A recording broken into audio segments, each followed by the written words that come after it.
What you focus on grows. So if you're focusing on all the broken stuff, you're going to get more, you're going to see more of that. And if you focus on what you want, your ability to create that and design that in the future is easier. You're listening to Parenting with Impact, a podcast for parents like you, raising complex kids to become capable, independent adults, even in this complicated world. Each episode brings expert insights and real-life strategies to help you parent with confidence, calm, and clarity. Here are your hosts, Elaine and Diane. Welcome back, everybody, to another conversation in the Parenting with Impact podcast. You got Diane and Elaine here today, and we're going to talk about mending relationships, right? Yeah, mending relationships. Well, and whether I think like when we talked about this, we were thinking we mostly talk about teens and young adults, but the reality is that these tools that we're going to talk about today, and I'm not going to jump into them, but the tools we're going to talk about today are going to be important and valuable regardless of what relationship needs a little bit of mending. Well, and so here's where this is coming from is that, so I keep these notes when we're doing groups and talking to clients about kind of issues that come up, right? Mm-hmm. And one of the things that I noticed a couple of weeks ago was that there were a lot of people in one of the group calls, and I cannot even remember if it was older teens or young adults, right? Mm-hmm. But there were a lot of people where they were doing the work to rebuild the relationship and rebuild the trust, but there had been a lot that led up to that was fractured, right? And so there was a lot of, but they still won't, but, right? Mm-hmm. And so sometimes, we often say it took you 15 years, it took you 18 years, 20 years to get to this point. It's going to take a little time to undo it, right? Well, and the other thing that happens is that, we're doing this work and we feel like, okay, I want to do this differently. I want to be that collaborative. I want to be like calmer. I don't want to yell, like all this stuff. And then we have a bad day. Like I was laughing. I guess it was at Thanksgiving. We're recording this in the spring, so it was a while back. But I had, it's like when everybody's together and it's the holidays and you're exhausted because you've been cooking all the time. And I had a wobble and I was like, whoa, hang on. I kind of stormed off, and the good news is I stormed off. I didn't yell at everybody, which is what I would have done years ago. But this is a journey, right? And so sometimes we do okay for a long time, and then we slip back, and that's normal, and that's human nature. But as you're building trust, as you're building momentum, and you're building collaboration, sometimes those wobbles take our kids back to I can't trust you. Yeah, I had that happen with a sibling, actually. Where, we've been doing a lot of this work to rebuild a relationship and rebuild trust. And then I lost it one day and did not handle it as well as I would have liked. Mm-hmm. And it set us back so far, because even though it was just a glitch, to your point, that sibling felt like, oh, see, you proved me right. I can't trust you. And of course, I react to that because it's like, what do you mean you can't trust me? And we get into these hot messes a lot. Well, right? and again, this gentleness of this happens. It's part of what happens. It's what happens when you're in relationship. It's what happens when you're human. You said this a minute ago. It takes you years to make change. And sometimes you slip ups. Or sometimes it takes you years to fall into bad patterns. Yeah. And so you got to expect that it's going to take a little time to break those patterns and create new patterns. Because you don't break habits. You actually create new ones. You replace old habits with new ones. Right? The other thing that happens, and I was talking to a client today, and there's this underlying grumbly wound that's still there. Right. Mm-hmm. And so whenever something happens, it's like this sort of, they're the ones that are going, but, right. It's just sort of, and then they're feeling like they can't trust their kid. They can't this, they can't, it's like this sort of, so it really does go both directions, right? It's just sort of a parent whose kid was really working on some substance issues, and they had a great period of time. And then a new friend that was using in a different way than what they were now in a pattern, they fall back, and then the parent's like, oh my gosh, this is terrible. They're going to end up blah, blah, blah, right? It's just sort of, there's this sort of thing that happens when things feel familiar and scary that Yeah. we react, right? Well, and we've said this before in this podcast, but families are the worst at allowing people to grow and change. Families are the best. Like the family unit is the perfect pattern to hold people to who they used to be instead of who they are. And we do it as parents, siblings do it with each other, like that. My siblings still see me as a 12-year-old brat, no matter what I've done in my life, right? I'm laughing because my one of my kids was over for dinner the other night, and I was dysregulated and I'm overwhelmed, dysregulated, and I was trying to calm my nervous system. So as we were talking, I was playing a game on my computer, Yeah. and he goes, "Oops, I just told you which one it was." They went, "Are you at work?" And I'm like, "No, I'm not at work. Why would I be at work?" He's like, "You work all the time. You work too much, blah, blah, blah." Well, and I used to work way too much, right? It's just sort of, Right. that was my MO. And I've worked really hard not to spend my whole, evening at work when I'm wanting to be with the family. I'm like, "No, I'm here with you. I'm just doing something stupid on the phone to help my nervous system manage so that I can be here listening to you and engaging in the conversation." But there was this sort of thing that, Assumption. yeah, So there's this thing about like we make assumptions and we hold resentments. Yeah. We all do it. Our kids do it. We do it, and when we're not conscious of it, they set the tone for the communication for the dynamic, right? yeah. So The it's both assumptions and then assumptions the and assumptions set the tone is what you mean, right? and resentments. The assumption, so this, it's not that the other person sets the tone, it's that the assumptions, the resentments are what, so we're seeing the world through our assumptions and our resentments. And I want to say that Yes. really clearly. And Beautiful. everybody does that. It's almost impossible for us to not see a situation through our filters. And so part of this is about us going, "Oh yeah, you know what? That person always used to da da da. I need to make sure that I'm not assuming that they're doing it." Right. Right. And to know that our kids are going to do that as well, because they see the world through their assumptions and their resentments and their filters as well. Well, and we've talked about this. Like, I believe that resentments are something we hold, we own. And in fact, I was talking to a client this week about resentments and about the question, the inquiry I left her with was, how is this actually serving you? What are you getting from holding on to all this resentment? Because on some level, we hold it because it feeds something. It may feed our fear. It may feed our uh, wanting to be right. It could feed a lot of things. Did we do an episode? We did. And I've on resentment. Go listen to our episode on resentment. Write that down, Elaine. But Yeah. it's like, as you're saying that, I'm thinking, right, is that resentment is like drinking poison and expecting the other person to die, right? Is that Right. what they say? It's like, That's exactly what David said yesterday about that. yeah, That's so true. So okay. so we come to our relationships. Our relationships are both strong and fragile, Mhm. and they can be fraught. And they come with a lot of history and a lot of baggage and a lot of love, right? And sometimes with assumptions and resentment. And sometimes I believe, I'm just going to plug this in here. Sometimes our family is given to us because it's the perfect lesson for us.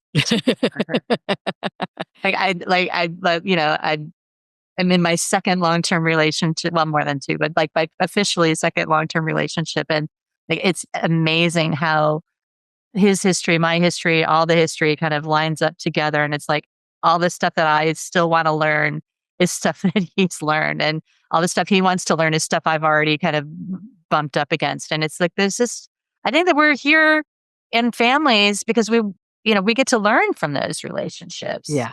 Yeah. They were given to us, and we give each other on some level what we need. And the other thing I wanted to throw in is this notion that that yes, we're holding on to these assumptions and resentments, and yes, there's all this stuff, and there's something about looking forward, about creating vision, about being clear about what we want. Because it's so easy to go to that, no, not that. I don't want that. I don't want this behavior. I don't want that interaction. I don't want. And so it's really important for us to slow down and shift from what we don't want to what we do want in order to begin to move forward. What you pay attention to grows. Yeah, I was going to say what you focus on grows. So if you're focusing on all the broken stuff, you're going to get more, you're going to see more of that. And if you focus on what you want, your ability to create that and design that in the future is easier. So let's take a break and then come back and talk about the strategies. Perfect. Do you recognize current ADHD interventions fall short? At Dig Coaching, we have developed a new field of engineering and a new ADHD intervention called cognitive ergonomics from the inside out. To learn more, visit cognitive-ergonomics.com. Welcome back, everybody. We're talking about how to mend relationships when there's been conflict or disconnection. And we've done a really good job of not getting to the strategy we wanted to teach. Because I asked, can we really set the stage? But we actually have a very clear concept that we want to teach. So you want to take the lead on it? Yeah, no, and there's a couple of them that comes up for me, but the tool we thought of, which was really the impetus of this whole thing, is something about cleaning the slate. And for me, this tool takes me back to when I was fresh out of college and I was in my first job. Elaine, you may not even know this story, but when I started my first job, I was in a different city. I was living with this family, and the family had a 4-year-old kid. And I'm a babysat, but I was single, teenage, young adult, blah, blah, blah. And the mom and the kid had this ritual that when they would have a wobble, an upset, an angry moment, a frustration with each other, they did this exercise where they took their hands and they held them together and they went like this. And they wiped the slate clean. I love that. And so this tool, Wipe the Slate Clean, for me, that was just that powerful moment, because after they did that, it was like, you know what? We're not going to talk about this anymore. We're not going to argue about this anymore. We're not going to we're just going to say, you know what? I love you. You're my person. Let's start over here because we've had a wobble. I love your term wobble. I know. I'm leaning into that today. So the concept that we wanted to teach is this notion of clean the slate. And what I was noticing in groups was that a lot of parents were dealing with stuff. Maybe this was coming out of the holidays or something, but where it was like, it sounds like you need a clean the slate conversation. And then I heard sounds like you need to clean the slate. Clean the slate. But then it was like, okay, well, what's a clean the slate conversation? Right. And it is exactly what Diane described, which is sometimes when we've built the trust and we've built the connection in the relationship, right? So this tool relies on having spent a little time building some trust.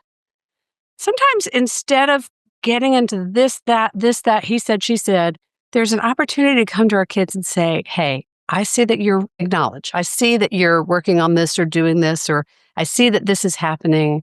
And I'm trying to do this.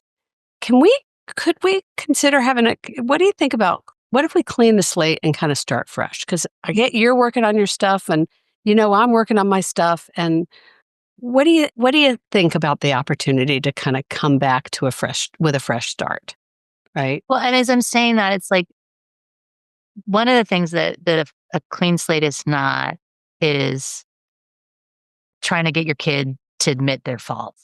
Right. It says we want to be, or to forgive yours only, only. Right. It's this sort of, and so it's without agenda. It's without, and sometimes we just do it ourselves, even if our kids can't do it. But we say, you know what, I really want to wipe this slate clean here. Right. It's this sort of, we had a wobble, and this is what's going on for me. This is what I'm going to work on. I think, the wipe the slate clean story that I tell a lot is the one when I decided didn't want to be such a yelling mom, right? It's just, right. I'm sitting with my kids on the bed and I'm like, I lost it. I'm sorry I lost it. I don't want to be that mom. Will you help me? Can we start over? Right? It's this sort of, and that's what this is about, is going, you know what? I want to acknowledge my part in this, and I want to figure out how to work with you to make it different. Yeah. Well, and I think for parents who this just in is when parents are coming into our community and starting to use the coach approach and do this work, very often this is a really powerful tool to be able to go to your kids and say, look, I know that in the past I've been fill in the blank, reactive, micromanaging, nagging, yelling, whatever the behavior is that you know was turning them off and shutting them down. I get that that's who I've been in the past.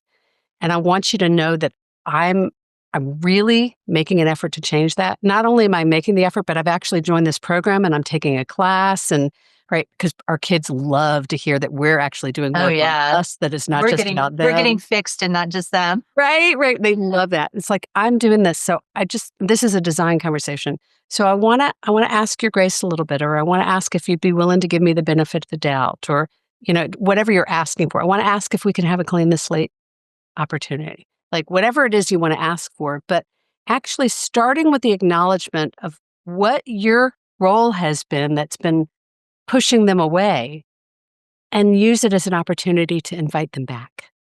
Well, right? And you can invite them to share their perspective and their side of it. And just know that they may still be wobbling and they may still be, yeah, you really were a blah, blah, blah. And like, I can't believe you did that. And you were so, and then it's like, okay, so this kiddo is still worked up about the situation. How do I create space for them to be upset? And that might be acknowledging and validating, right? It's this sort of, I get it. You're still angry about what happened yesterday. And it makes sense that you would be. And I'm in a place. Go ahead. Well, so go back to what we were saying earlier about resentment. Sometimes people hold resentments for a really long time and don't have any idea that they are. Mm-hmm. Like I was talking to a client this week who it became clear in a coaching conversation that this person's been holding a particular resentment about a decision that was made in the family that they've been living with for probably 15 years. Mm. Right? And it surfaced as, wow, that's really what's going on, is you're really resentful about that decision that you agreed to 15 years ago that's not really feeling fair or whatever now. So sometimes we hold these things for a long time. And our kids may have a harder time letting go than we do. And that's fair if we can acknowledge the reality of it and accept that we may have some trust to rebuild. Well, and I think the other thing, and we kind of said this in the preamble, but everybody sees things differently. Yeah. And it's so hard to believe that. It's like we hang on to T with a capital, true with a capital T. I'm saying it first. We're recording this late in the day, y'all. Yeah, right. It's true. And I mean, I think for myself, once I was able to let go of, like, there's rarely anything that really is a capital T, because we do see everything through our life experience. Yeah. Right? It's hard not to. It's we see a cloud and we think, oh my gosh, it's going to rain, right? Because when we've seen clouds before, it rains, right? It's just sort of, that's a simple example. Well, you may see it as it's going to rain. And somebody else may see it as, look at the colors in the sky. And somebody else may see it as, like, it's not so, whoa, it's some relief from a bright sun, right? It's just, right. That's the point, right? It's like everybody sees it differently. And I know this is a hard concept, but I think that it's one of those ones that if you can hold it even lightly and go, okay, wait, it makes sense that my kid might think about this situation differently than I do. Or my ex might think about this situation differently than I do, or my co-parent, or whoever it is, my colleague. They might see this differently than I do. And that doesn't mean I'm right and they're wrong. It's just different. Right. And so the clean the slate conversation is the permission to kind of let go, forgive, and move on. And you can't demand it, but you can request it. They can say no, and then we have to honor it, because that's what will build the trust for them to say yes eventually. And it's a chance for us, and you can't overuse it, right? Like you can't do a clean the slate conversation every time you make a mistake. But when you really know you're at that point where you're trying to connect and you're just having a hard time, chances are there's some old stuff that's in the way that you kind of got to clear it off. So something really is coming up for me, but you were just saying that, Elaine. I'm seeing that. You can't do it every time, right? So one of the patterns that happens in families with a neurospicy human in it is the neurospicy human forgets something, or they don't do something, or they want to do something and then they don't do it, right? It's just sort of, and they're like, or they lie, right? We were talking about lying earlier. And it's this sort of, there's this pattern we get into, and they said, well, they said they were going to do it and they didn't do it. And it happens over and over and over again. And we create an interpretation. And we say, it's like, well, they keep saying, I'm sorry, but they're not doing anything to change the behavior. So what difference does it make to do the clean slate? Because they're not doing anything to change it. Mm. And so I just want to talk about that for a little bit, because a lot of times neurospicy humans don't know how to change a behavior. They don't know, they don't, it's not that they want to be grumbly or reactive or forgetful or whatever it is. It's that they're having a hard time being forgetful or what, it's like this sort of, and it doesn't, and if they feel helpless about changing it and judged for the behavior, yeah, right, then it makes it harder. So go ahead. Well, so sometimes it's not about the outcome you're looking for. It's the agreement to be in the process of trying to change it. Are you willing to work on that? Are you willing to meet me? Are you willing to have like sometimes it's having the conversation about, can we have a conversation about? Yeah. Right? Well, and I think that the medicine in this one is, if you do have the wipe the slate clean, and you have to have the wipe the slate clean on the same thing more than once, it might be, I want to wipe the slate clean, and I want to have a sense of the kinds of things you're trying on your side to see if it can be different, right? It's this sort of, there can be an accountability that can go along with a wipe the slate, but it really is more of an invitation than a requirement, I guess is what I want to say. We can't be like, I'll wipe the slate clean, but only if you stop doing it.